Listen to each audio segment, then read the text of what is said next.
Sir Delhi liquor స్కామ్‌లో దాదాపు 5.5 నెలలు జైల్‌లో ఉన్న తర్వాత బెయిల్ మీద కవిత గారు బయటకు రావడం మనం చూసాం సార్. అయితే ఇప్పుడు జైలు నుంచి బయటకొచ్చిన తర్వాత తను ఒక పాదయాత్ర చేయబోతున్నట్టుగా వార్తలైతే వినిపిస్తున్నాయి సార్.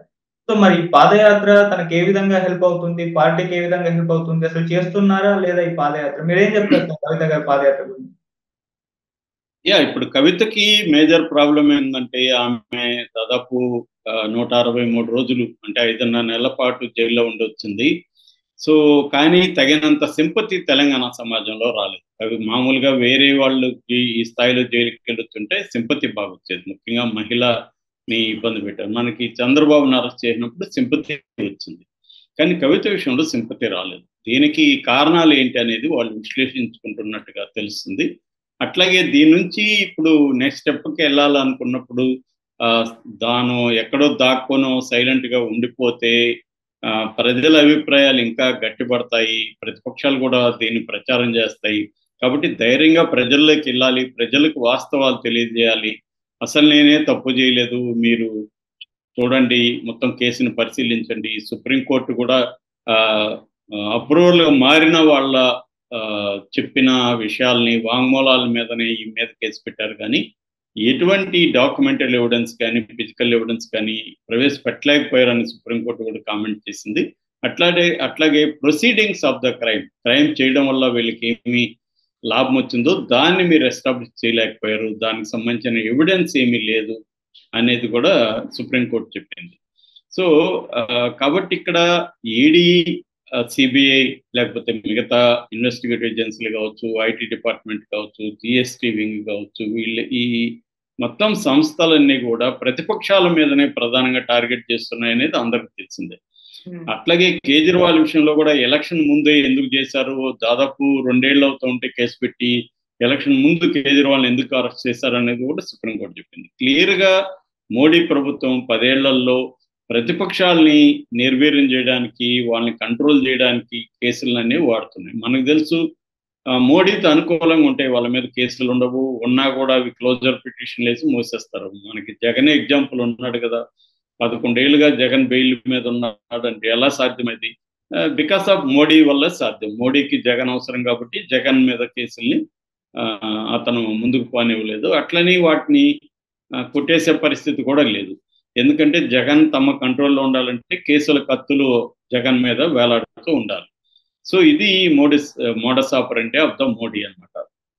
సో, అయితే కవిత విషయాన్ని జనం అయితే అందరూ నమ్ముతున్నారు. ఈమె స్కామ్ చేసిందని నమ్ముతున్నారు ఎక్కువ మంది. అందరని నేను ఎందుకంటే టీఆర్ఎస్ అభిమానులు వీళ్ళు. నేను పర్సనల్‌గా చూసింది గాని, కామెంట్‌లు గాని ఎక్కడ కవిత మీద అయ్యో పాపం అన్న ఫీలింగ్ అయితే రాలేదు. కానీ ఆహ్, మనం ఎప్పుడైనా కూడా కోర్టులు శిక్ష కన్ఫర్మ్ చేసే వరకు కూడా ఎవరైనా కూడా ముద్దాయిగానే మనం పరిగణించాలి. నిర్దోషిగానే పరిగణించాలి. కాబట్టి అలిజిడ్‌లీ అక్యూజ్డ్ ఆమె. అంటే వాళ్ళు ఆమె నేరం చేసిందని ఆరోపించబడిన వ్యక్తి తప్ప, ఆమె నేరం చేసిందని కన్ఫర్మ్ అయితే కాలేదు. కాకపోతే సమాజంలో ఈ అభిప్రాయాలను ఎలా మార్చాలంటే, కవిత దూకుడుగా రంగంలోకి దిగాలి. పాదయాత్ర ద్వారా ప్రజలకు దగ్గరగా వెళ్ళొచ్చు. తన తనకేం జరిగింది? తనని ఎందుకు ఈ కేసులో ఇరికిచ్చారు? ఈ నేపథ్యం అంతా ఆమె కన్విన్సింగ్‌గా ప్రజలకి చెప్పాలి అనేది అనుకున్నట్టు తెలిసింది. దీన్ని కేసీఆర్ మొన్న ఎర్రవెల్లి ఫార్మ్ హౌస్‌లో కవిత కలిసినప్పుడు అక్కడ ప్లాన్ చేశారు. అక్కడ 4, 5 రోజులు కవిత అక్కడే ఉంది. సో, వాళ్ళు మొత్తం వ్యూహాల్ని చర్చించారు. పాదయాత్ర ఎట్లా వెళ్ళాలి? ఏ ఏ టాపిక్‌ల మీద మాట్లాడాలి? ఆ టైంలో ప్రతిపక్షాలు ఎట్లాంటి విమర్శలు చేస్తాయి? ప్రజల నుంచి ఎలాంటి సమస్యలొస్తాయి?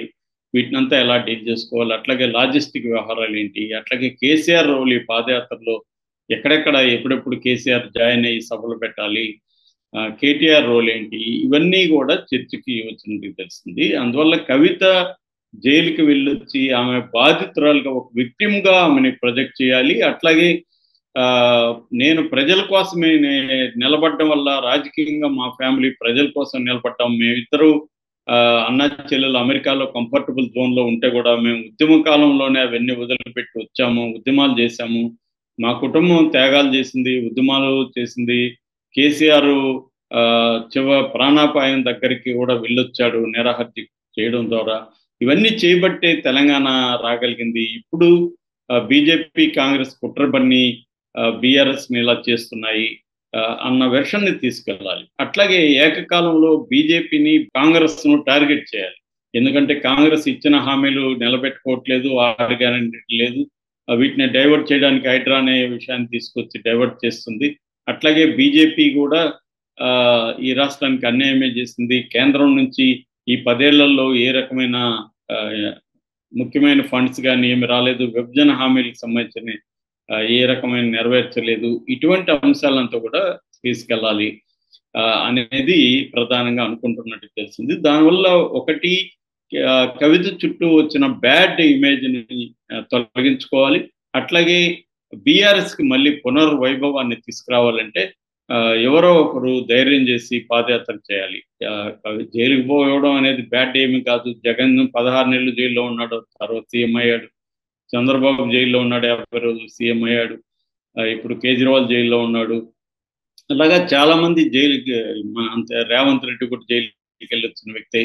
ఇలాగ జైలుకి వెళ్ళొచ్చినంత మాత్రాన వాళ్ళకేదో భవిష్యత్తు అంతమైపోయినట్టు కాదు. ధైర్యంగా ప్రజల్లోకి వెళ్ళి ప్రజలలో ఉండడం ద్వారానే మళ్ళీ మనం అధికారంలోకి రాగలం తప్ప ప్రజలకు దూరం అయ్యి ఇళ్లలో గెస్ట్ హౌస్లో కూర్చుంటే కాదు అనే విషయాన్ని వాళ్ళు అనుకున్నట్టుగా తెలిసిందే. అయితే కేసీఆర్ తన ఆరోగ్యం రీత్యా ఆయన ఫుల్గా యాక్టివ్గా తిరగలేడు కాబట్టి కవిత తిరిగితే కవితకి మంచి మాట్లాడే శక్తి ఉంది, మెమరీ బ్రహ్మాండంగా ఉంది. ఆమెకి తెలంగాణ సమాజానికి సంబంధించిన ఇన్ అండ్ అవుట్ సమస్యలు తెలుసు. అట్లాగే ఆమె పాదయాత్ర ద్వారా వెళ్ళడం వల్ల తెలంగాణ మహిళలకు దగ్గరయ్యే అవకాశం ఉంది. ఎందుకంటే సెంటిమెంట్ ఖచ్చితంగా ఉంటుంది, వాళ్ళలో ఒక సింపతి ఉంటుంది. అట్లాగే జైల్లో కూడా తను ఎన్ని ఇబ్బందులు పెట్టాడు, తన ఆరోగ్యం ఎలా జైల్లో పాడైంది, ఇవన్నీ కూడా చెప్పచ్చు. ఎందుకంటే చంద్రబాబు కూడా జైలుకి వెళ్ళి వచ్చిన తర్వాత ఆయన ప్రజల్లోకి వెళ్ళి తనను జైల్లో పెట్టారనే అంశాన్ని కూడా ఆయన బలంగా తీసుకెళ్ళగలిగాడు. అంటే జగన్ తనని ఎలా వేధించాడనే విషయాన్ని చెప్పాడు. అలాగే ఈమె కూడా మోడీ ప్రభుత్వం తన ఎలా వేధించింది, బీజేపీ బీఆర్ఎస్ కుమ్మక్కు అవుతున్నాయని కాంగ్రెస్ ఎట్లా అబద్ధాలను ప్రచారం చేస్తుంది, ఈ అంశాలన్నింటినీ బలంగా తెలంగాణ సమాజంలో, గ్రామీణ సమాజంలో తీసుకెళ్లడం ద్వారా, ఎందుకంటే ఇప్పుడు బీఆర్ఎస్ కి అర్బన్ ప్రాంతాల్లో పట్టు బాగానే ఉంది, అర్బన్ ప్రాంతాల్లో ఓటు బ్యాంకు చుట్టూ చెదరలేదు, కానీ గ్రామీణ ప్రాంతాల్లోనే కాంగ్రెస్ వైపు మొగ్గు చూపారు. దానికి ప్రధాన కారణం బీఆర్ఎస్ చెప్పేది ఈ 6 హామీలు, మోసపూరిత హామీలు ఏవైతే ఉన్నాయో 6 గ్యారంటీలు, దానికి తెలంగాణ సమాజం మోసపోయిందని కేసీఆర్ కూడా చెప్పాడు. పాలిచ్చే గేదెను వదిలేసి దున్నపోతుని తెచ్చుకున్నారు మీరు అని కూడా కేసీఆర్ ఆవేదన వ్యక్తం చేశారు. అందుకని ఇప్పుడు కవిత జనంలోకి వెళ్ళడం ద్వారా ఎట్లాగైతే ఒకప్పుడు జగన్లో ఉండి ఆయన 3000 కిలోమీటర్ల పైన తిరిగి జగన్ ఎట్లాగైతే ప్రజల మన్నలను పొందాడో అట్లా తాను కూడా చేయొచ్చు. అట్లాగే ప్రజల నాడి కూడా తెలుస్తుంది. గ్రామ స్థాయిలో ప్రజలు ఏమనుకుంటున్నారు, వాళ్ళకి ఎలాంటి సమస్యలు ఉంటాయి, అవన్నీ తెలియడం ద్వారా వాళ్ళ ప్రజల ఆకాంక్షలు ఏంటి, వాళ్ళు ఏం కోరుకుంటున్నారు, అది తెలిస్తే మన వ్యూహాలను కూడా మార్చుకోవచ్చు అనేది కేసీఆర్ భావిస్తున్నట్టు తెలిసింది. మనకి ఈవెన్ లోకేష్ పాదయాత్ర వల్ల కూడా ఎంతో కొంత మేలు జరిగిందనే విశ్లేషణలు వస్తున్నాయి. ముఖ్యంగా లోకేష్ పని విధానంలో కావచ్చు, తను తాను ప్రజెంట్ చేసుకునే పద్ధతిలో కావచ్చు చాలా మార్పు వచ్చింది. ఇప్పుడు ఎవరు లోకేష్ ని పప్పు అని పిలిచే పరిస్థితి లేదు. అట్లాగే రాహుల్ గాంధీ భారత్ జోడో యాత్ర కూడా ఖచ్చితంగా ఫలితాలను ఇచ్చింది. అనుకున్న స్థాయిలో ఇవ్వకపోయినా వాళ్ళకి చాలా మెరుగైన ఫలితాలని భారత్ జోడో యాత్ర ఇచ్చింది. అలాగా ఇప్పుడు కవిత కూడా పాదయాత్రకు ప్లాన్ చేసుకుంటున్నట్టుగా చెబుతున్నారు. దీనివల్ల ఖచ్చితంగా కవితకి పర్సనల్ గా హెల్ప్ అవుతుంది. దాని తర్వాత బీఆర్ఎస్ కూడా మళ్ళీ బీఆర్ఎస్ అధికారంలోకి రావడానికి హెల్ప్ అవుతుంది. అయితే ఇక్కడ ఇంకొక విషయం వినిపిస్తుంది, అదేంటంటే కవితను సీఎం క్యాండిడేట్ గా ప్రొజెక్ట్ చేయాలని కేసీఆర్ అనుకుంటున్నట్టుగా చెప్తున్నారు. ఎందుకంటే కేటీఆర్ ని చేస్తే పోటీగా హరీష్ రావు వచ్చే అవకాశం ఉంది. కాబట్టి కేటీఆర్ ని పక్కన పెట్టి కవితను గారిని ప్రొజెక్ట్ చేస్తే మహిళనే ఇది ఉంటది. రెండోది హరీష్ రావు కూడా పోటీకి రాడు, ఎందుకంటే కేటీఆర్కి ఇవ్వలేదు కాబట్టి. అలాగా ఈమెను ముఖ్యమంత్రి అభ్యర్థిగా కూడా మెల్లగా ప్రొజెక్ట్ చేద్దాం అనేది కేసీఆర్ ప్లాన్ గా చెప్తున్నారు.